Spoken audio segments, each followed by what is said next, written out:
আজকের ভিডিওতে নবম শ্রেণীর ছাত্রছাত্রীদের অ্যানুয়াল পরীক্ষায় ওয়েস্ট বেঙ্গল ম্যাপ থেকে যে সমস্ত ম্যাপ আসতে পারে সেই ম্যাপগুলো আজকে তোমাদের দেখিয়ে দেবো। সেই ম্যাপ পয়েন্টিং 15টি ম্যাপ পয়েন্টিং তোমাদের জন্য থাকছে আজকের ভিডিওতে।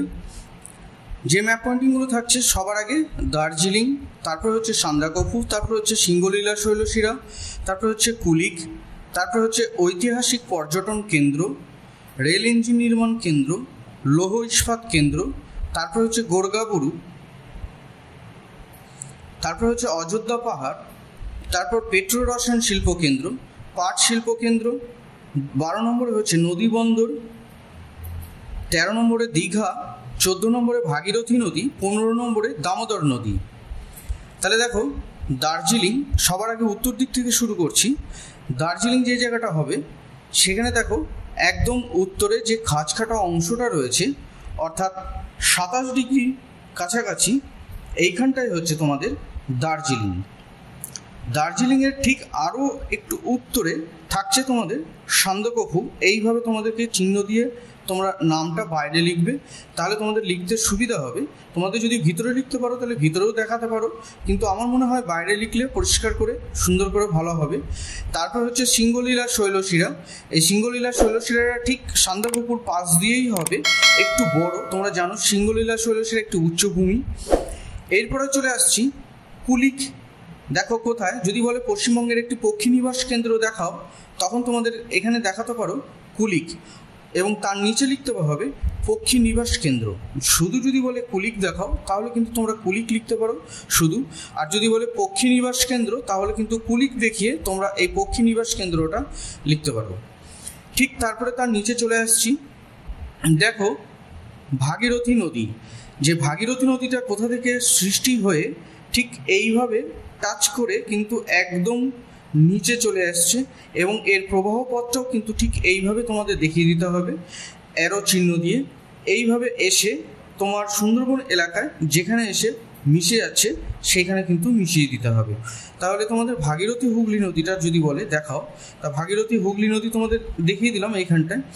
তার পাশাপাশি থাকছে ঠিক 24 ডিগ্রি উঁচুতে উপরে থাকছে তোমাদের মুর্শিদাবাদ, অর্থাৎ পশ্চিমবঙ্গের একটি ঐতিহাসিক পর্যটন কেন্দ্র। যদি বলে পশ্চিমবঙ্গের একটি ঐতিহাসিক পর্যটন কেন্দ্র চিহ্নিত করো, তখন তোমরা দেখাতে পারো মুর্শিদাবাদ। এবং মুর্শিদাবাদের ঠিক নিচে আমরা চলে আসছি, যদি বলে পশ্চিমবঙ্গের একটি পাট শিল্প কেন্দ্র দেখাও, তখন কিন্তু তোমরা এই ভাগীরথী নদীর ঠিক বাঁ দিকে তোমরা দেখাতে পারো হুগলি নদী। হুগলি নদী অর্থাৎ পাট শিল্প কেন্দ্র। ঠিক তার নিচেই রয়েছে কিন্তু কলকাতা শহর অর্থাৎ নদী বন্দর। যদি বলে একটি পশ্চিমবঙ্গের একটি নদী বন্দর দেখাও, তখন তোমরা কিন্তু এই কলকাতাটা দেখাতে পারো। তা কলকাতায় যেখান থেকে মিশছে ঠিক এইখানটায় এই যে বাঁক চিহ্নটা রয়েছে, এই বাঁকের চিহ্নের এখানে কোন কি রয়েছে না পেট্রো রসায়ন শিল্প কেন্দ্র, অর্থাৎ হলদিয়া বন্দর পেট্রো রসায়ন শিল্প কেন্দ্র তোমরা এখানে দেখাতে পারো। তারপরে তারই নিচে রয়েছে দীঘা। দীঘা ঠিক দেখে নাও কোন জায়গাটায় হচ্ছে, এই জায়গাটায় কিন্তু তোমাদের দেখাতে পারো। এখানে সমস্ত অঞ্চলটাই কিন্তু সুন্দরবন অর্থাৎ ম্যানগ্রোভ অরণ্য অঞ্চল, সেটা পরের ম্যাপে দেখিয়ে দেবো। এবার যদি বলে দামোদর নদী, তা দামোদর নদী দেখো কোথা থেকে সৃষ্টি হয়েছে, এখান থেকে সৃষ্টি হয়ে সোজা একদম পুরো এখানে এসে মিশে যাচ্ছে। তোমাদের কিন্তু অ্যারো চিহ্ন দিয়েও কিন্তু এইভাবে দেখিয়ে দিতে হবে, কেননা নদীর প্রবাহ পথটা কিন্তু অবশ্যই দেখাতে হবে। তাহলে ভাগীরথী আর দামোদর নদীর মাঝখানে যেটা রয়েছে অর্থাৎ 23 ডিগ্রির একটু উঁচুতে দুর্গাপুর লৌহ ইস্পাত নির্মাণ শিল্প কেন্দ্র। যদি বলে পশ্চিমবঙ্গের একটি লৌহ ইস্পাত শিল্প কেন্দ্রে চিহ্নিত করো, তখন তোমরা কিন্তু দুর্গাপুর দেখাতে পারো।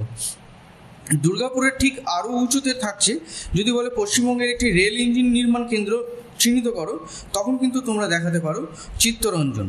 তাহলে এখানে থাকছে তোমাদের চিত্তরঞ্জন, এখানে রেল ইঞ্জিন নির্মাণ কেন্দ্র, তারপর হচ্ছে দুর্গাপুর অর্থাৎ লৌহ ইস্পাত কেন্দ্র, তারই নিচে রয়েছে কিন্তু দামোদর নদী।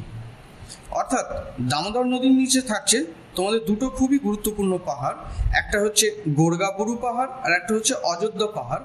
এখানে দেখো দুটো পাহাড় আমি দেখিয়ে দিয়েছি। প্রথম যেটা সেটা হচ্ছে গোরগাবুরু, অর্থাৎ 23 ডিগ্রির উপরে কিন্তু তোমরা এগুলো ফলো করবে। 23 ডিগ্রির উপরে গোরগাবুরু প্রথম পাহাড়টা, পরের পাহাড়টা যেটা থাকছে সেটা হচ্ছে অযোধ্যা পাহাড়। তা এইভাবে তোমাদের এইভাবে দেখাতে হবে ম্যাপ পয়েন্টিং করে।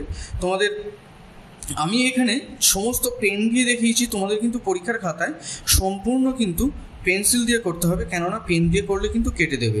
এইভাবে তোমাদের পেন্সিল দিয়ে সুন্দর করে ম্যাপগুলো তোমাদের করতে হবে। তাই আজকের ভিডিওতে তোমাদের থাকলো 15টি ম্যাপ পয়েন্টিং, যেগুলো কিনা তোমাদের অ্যানুয়াল পরীক্ষায় আসতে পারে। গুরুত্বপূর্ণ, ভেরি ভেরি ইম্পর্টেন্ট কিন্তু এই ম্যাপ পয়েন্টিংগুলো। তোমরা এগুলো বাড়িতে প্র্যাকটিস করে নাও, এবং পরবর্তী ভিডিওতে আমি আরও কিছু পশ্চিমবঙ্গের ম্যাপ তোমাদের দেখিয়ে দেবো। তাহলে আজকের ভিডিওটি ভালো লাগলে অবশ্যই তোমরা একটি লাইক বা শেয়ার করে দিও, এবং কমেন্টে জানিও তোমাদের কী কী ম্যাপ পয়েন্টিং দরকার, সেগুলো আমি তোমাদের দেখিয়ে দেবো। তা এখানে পশ্চিমবঙ্গের অ্যানুয়ালে আসা যে সমস্ত ম্যাপ পয়েন্টিংগুলো আসতে পারে, সেই ম্যাপ পয়েন্টিংগুলোই আজকে তোমাদের এখানে দেখিয়ে দিলাম।